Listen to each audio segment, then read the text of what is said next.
Hello, hello, hello. Welcome to the weekly home workshop.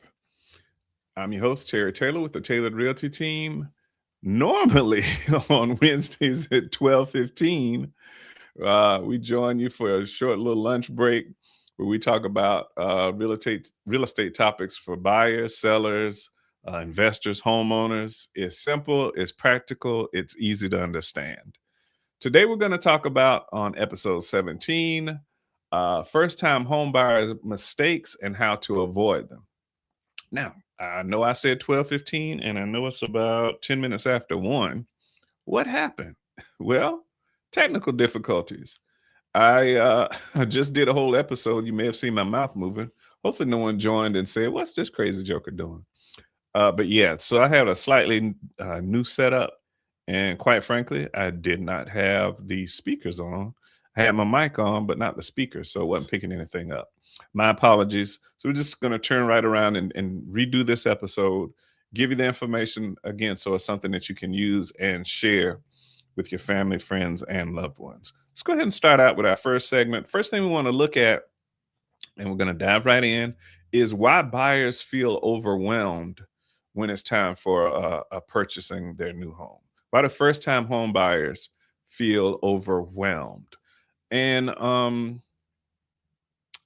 want to start out by saying a lot of the first time home buyer mistakes are completely avoidable, right? So there's nothing permanent here. It can leave a stain and a mark, but it doesn't have to. So a lot of them, the mistakes are avoidable. Let's just get that out of the way first and foremost. But secondly, let's see um, why we can have some of this overwhelm for the first time home buyers. Number one, it's a huge purchase. If you think about it, for most first time home buyers, buying your first home is literally your biggest financial obligation you've ever gotten into, for the most part, all things being equal. And that can be a bit overwhelming, right? So that's number one. It's a big financial change. Number two, it is unfamiliar territory. So a lot of the contract language, a lot of the agreements that you're getting into, some of the mortgage terms and terminology, sometimes the attorneys are getting involved. These are a lot of things that are being thrown at you, terms and things that you've never seen before. And let's be honest, when you pick a real estate professional, unless you know the person you're working with, unless it's a family member or a friend that does real estate, sometimes you're going in cold to meet somebody to help you with the biggest purchase you've ever made. That's one of the reasons you want to make sure you vet your real estate professional. Make sure your personalities mesh. Make sure you read their reviews, you look at their track record. Be sure you're working with somebody that knows what they're doing, because, quite frankly, there is a lot of money on the table, and you can lose money um, if you don't understand what you're looking at.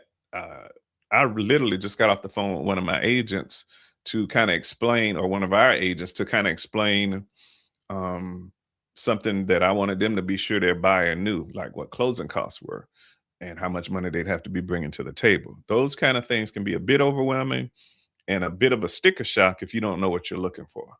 Another reason you can have some overwhelm is because a lot of times you have family and friends kind of chirping in your ear, telling you what you should and shouldn't do, what should and shouldn't be happening during the process. And though they may be well meaning and they do have your best interest at heart, sometimes they're just wrong. And but when you're weighing your options, the question becomes, now, I'm dealing with a real estate professional, but my mom told me this. And your natural tendency is to believe your mom. Now, mom is right; she's right. Or my uncle, or my cousin, or my best friend. It's okay, to have people in your corner, but you kind of want to rely. I guess you can trust what they're saying. That old saying goes, "Trust but verify."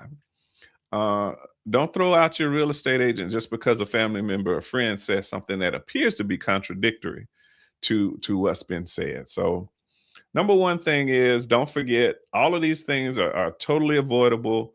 The process too can seem very complicated, but if you got a right real estate professional, some of those complexities we should be able to smooth out some of those rough edges and make this a little more palatable to you so you can understand exactly what it is you're doing. Okay, so that's one of the things. Let's look at our next segment, shopping before preparing. So, in the first segment, we were looking at why first time buyers feel overwhelmed. Next, we're going to talk about shopping before preparing. I can tell you straight up, this is one of the big issues that we deal with as real estate agents because the excitement is high. You're really ready to go out and find that perfect home, right? You're ready to go do what you should do last. You're trying to do it first. And the first thing you should be doing is looking at your budget. How much home can you afford? What payments are you comfortable with, right? Don't go out and try to shop before you're prepared. These monthly payments and these monthly costs and these expenses, they can get up there sometimes. Classic example, again, when we have our consultations, we mention this quite a bit. What you're qualified for and where you want your payments may be two different levels. You may qualify for a $400,000 loan. But once you do your budget and once you decide, what kind of lifestyle you want to live, a $400,000 payment may not be where you want to be. You might want to be down here at this payment, which is more like 275 or 300. But I can promise you, if you go look at $400,000 homes before you've decided that you only want to take out a $300,000 loan, that is a huge gap, or a $275,000 loan. That is a huge gap. And I can promise you this, certainly here in South Carolina, I would imagine in other states as well, $400,000 home versus a $275,000 or $200,000 home, it's a big difference. It's a big difference in payment, and it's a big difference in fit and finish. So you don't want to go getting your expectations way up here by looking at something that you're not willing to pay for later on down the line. So just be careful about that. Do not shop before you have prepared yourself. And again, we kind of pump the brakes because a lot of times, man, those buyers come in and they're ready. Can we go look at a house? Can we go look? We'll go looking, and guess who's going to tell us where to look? Either your wallet or your pocketbook. They have the biggest vote in deciding where we go look for and shopping for homes. So just keep that in mind whenever it's time. And let's look at our third and final segment, focusing only on the house. Okay. So first segment, we kind of dealt with first time buyers feeling overwhelmed. The second segment, shopping before preparing.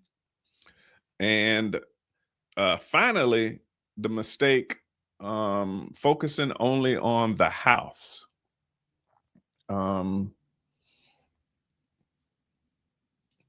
If you focus only on the house, then you're setting yourself up for a big letdown.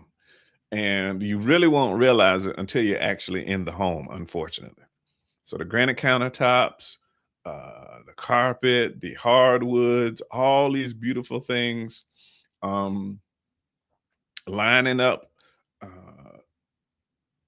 lining up features and fit and finish and what kind of paint is this, and all of these things, and they're good and they're necessary, but there are certain things that you're not considering when you're trying to make this decision. What about the neighborhood? Because guess what? You can go out to one of these big box stores and you can go buy 5, 10, 15, 20 gallons of paint and change the whole look and feel of your house. You can rip up floors and put new floors down, change the whole look and feel of your house, but you can't change location. Usually the house is where it is, right?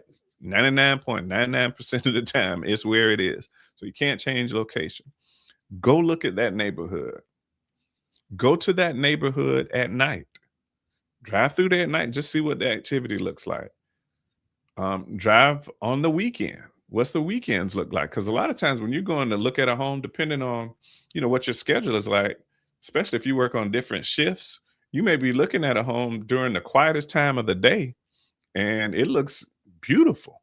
But you go to that same neighborhood 2 hours later, 3 hours later, 5 hours later, and it's way more hectic than you were bargaining for. So view the neighborhood. What about the commute? Driving to and from certain parts of the city can be a challenge. Now, it may be a challenge that you're up for, or you may be leaving at a certain time of the morning, or leaving at night at a certain time of day where the commute won't be a challenge. But we always highly recommend, if you can, go to that neighborhood, figure out what route you'll take to work, drive there from that area one morning, get up real early, go to the area, drive to work. What does that look like? And then after work one day, drive to that neighborhood again and see what that commute looks like. Some certain things that you just probably wouldn't even think about. The other piece you want to think about is the schools. What kind of schools are they in? What's the school systems look like? A lot of times, your real estate professional can run reports. Your agent can definitely give you an idea of what the schools are like. Those school report cards. We have data at our fingertips that we can share with you, so you can evaluate the school systems. Go to the county websites, Richland, Kershaw, Lexington, whatever county your school is in, and pull up those schools. Look at their report cards. Look at what kind of programs they offer. Look at those student to teacher ratios. Call and ask any questions that you want to ask. Because again, this is a big purchase. This is a big deal. Don't just leave it to chance. Do your homework, okay? Another quick little tidbit is, hey, if you get some heavy rain or some real bad weather, if you can, try to go there shortly after a good rainstorm. Do you see puddles forming in the yard, and maybe a couple of days later, let's go look and see, hey, or sometimes, you might have a big puddle in the front yard that you'll never see on a sunny day, but after a hard rain, you'll find out. And you don't want them, again, we can't manufacture weather, at least not yet. AI is doing quite a few things, but as of this recording, we can't control the weather. We certainly can as real estate agents, or you as a buyer. But if you can, go take a look at those things. Also, look at the property condition, right? The condition of the area.